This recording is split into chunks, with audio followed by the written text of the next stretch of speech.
మదిరలో ఒక ప్రకటన చేశారు, భూమి లేని వాళ్ళకి డబ్బులు ఇస్తాము అని చెప్పేసి. బట్టి విక్రమార్క అసెంబ్లీ జరుగుతుంటే ఆయన సొంతంగా ఎట్లా ప్రకటిస్తారు అనే ఒక విమర్శ ఉంది. డబ్బులు ఎక్కడి నుంచి వచ్చినాయి అని బీఆర్ఎస్ వాళ్ళు విమర్శ.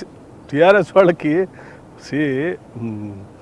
రోజు అసెంబ్లీ నడుస్తూ ఉంటే హరీష్ రావు గారు ఓ పక్కన, కేటీఆర్ గారు ఓ పక్కన, మేము ఇన్ని అప్పులు చేయలేదు, మేము ఇన్ని అప్పులు చేయలేదు, 7 లక్షలు చేయలేదు, మేము 2 లక్షలు చేసాం, 3 లక్షలు చేసాం అని అన్ని రోజు ఒక తప్పుడు అబద్ధాలు ఏదో చెప్తా ఉన్నారు.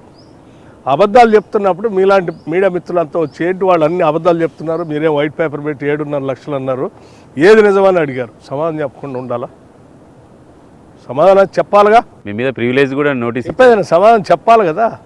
సమాధానం చెప్పాం. సమాధానం చెప్పేటప్పుడు వాళ్ళు చేసిన అప్పుల గురించి చెప్పాం, ఆ అప్పులు ఎంతైందో చెప్పాం, అప్పులు ఎంత కట్టామని చెప్పాం, వ్యవసాయానికి ఎంత చేస్తున్నామో అని చెప్పాం.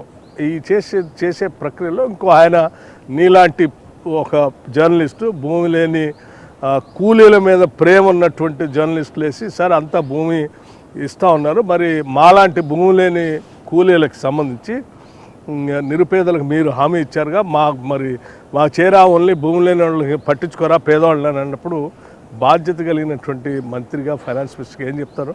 డెఫినెట్గా చేస్తాం వాళ్ళకు కూడా అని చెప్పాం, ఉన్నది చెప్పాం. అది ఇష్టం లేనట్టుంది టీఆర్ఎస్ నాయకత్వాన్ని కూలీలకి ఇవ్వటం. కూలీలకి ఎందుకంటే వాళ్ళు దొరలు కదా, భూస్వాములు కదా, భూమి ఉన్నటువంటి వాళ్ళే భూస్వాముల గురించే తప్ప వ్యవసాయ కూలీల మీద ప్రేమ అభిమానం ఏముండవు. వాళ్ళు ఎట్టి చాకరీ చేసుకొని బతకాలని కోరుకుంటారు. అందుకోసమే అది బయటకు వచ్చేవారికి అది ఇష్టం లేదు కాబట్టి ఆ ఇష్టం లేనటువంటి వాళ్ళు మాట్లాడే మాటలు. So don't worry about that.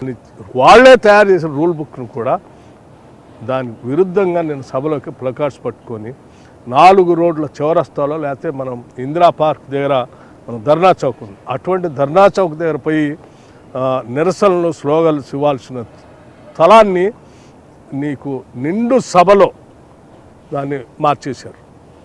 సభ గౌరవం, సభ ఔన్నత్యం మంటగలిపారు.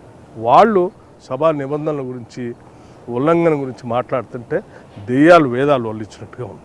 ఆర్థిక శాఖ మంత్రిగా బాగా ప్రెషర్లో ఉన్నట్టుంది. అప్పు ఎట్లా తేవాలి, అప్పులు ఎట్లా కట్టాలి, ఇచ్చిన హామీలు ఎట్లా నెరవేర్చాలి అని ప్రెషర్ కనపడుతుంది సార్. మీరు డెఫినెట్గా ఉంటుంది. ఎందుకంటే 4 కోట్ల మంది ప్రజలకు జవాబుదారితనంగా ఉండాలి. వచ్చే ప్రతి పైసా, మనం ఖర్చు పెట్టే ప్రతి పైసా కూడా ఇది నాదో, రేవంత్ రెడ్డి గారిదో, లేకపోతే కాంగ్రెస్ పార్టీదో, లేకపోతే మా మంత్రిమండలి డబ్బులు కాదు. 4 కోట్ల మంది ప్రజలు వాళ్ళ చెమటోడ్చి పన్నుల ద్వారా తను సంపాదించిన దాంట్లో ఇంత మన కోసం కట్టాడు, సమాజం కోసం. దాన్ని చాలా బాధ్యతాయుతంగా చేయకపోతే చాలా పాపం చేసిన వాళ్ళంతో, తప్పు చేసిన వాళ్ళంతో అని వెన్నులో భయం పెట్టుకొని సమాజం పట్ల బాధ్యత, భయం, ప్రేమ, భక్తి అన్నిటిని పెట్టుకొని పాలన అందించాలి. కాబట్టి అనుక్షణం స్ట్రెస్లోనే ఉంటాం. బట్టి గారు, మీకు ఎప్పుడు అనిపించలేదా అబ్బా ఈ హెడేక్ ఏంది, వేరే డిపార్ట్మెంట్ తీసుకుని హాయిగా ఉండేది అనిపించింది? ఒక బాధ్యత మా పార్టీ నమ్మి, లేకపోతే మా నాయకత్వం నమ్మి, లేకపోతే ముఖ్యమంత్రిని నమ్మి నాకు బాధ్యత చెప్పినప్పుడు మా ఖర్గే గారు కానీ, రాహుల్ గాంధీ గారు కానీ, కేసీ వేణుగోపాల్ గారు కానీ ఈ బాధ్యతలు చెప్పినప్పుడు ఆ చెప్పిన బాధ్యతని నిబద్ధతతో పనిచేయటం అనేది మా అందరి బాధ్యత. ఆనాడు నేను పాదయాత్ర చేస్తూ ఆదిలాబాద్ నుంచి ఖమ్మం వరకు నడుస్తూ నేను చూసిన అనేక మంది ప్రజల కష్ట నష్టాలను అమలు చేయడానికి పనికొచ్చే ఆర్థిక శాఖ. అట్లాగే ఇప్పుడున్నటువంటి మా ముఖ్యమంత్రి పిసిసి ప్రెసిడెంట్గా ఆనాడు ఆయన భారీ బహిరంగ సభలు పెట్టి ఆ సభలో వారు ఇచ్చినటువంటి హామీలను అమలు చేయడానికి, ప్రజలు చెప్పిన అంశాలని వాటన్నింటినీ అమలు చేయడానికి పనికొచ్చేటువంటి శాఖ. కాబట్టి తెలిసినటువంటి వ్యక్తిగా తప్పనిసరిగా వారు బాధ్యత అప్పచెప్పారు.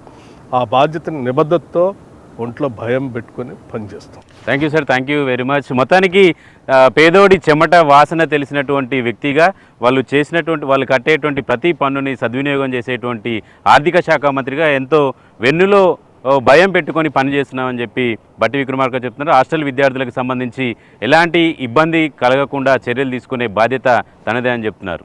ఇది ఇవాల్టి డిప్యూటీ సీఎం బట్టి విక్రమార్కతో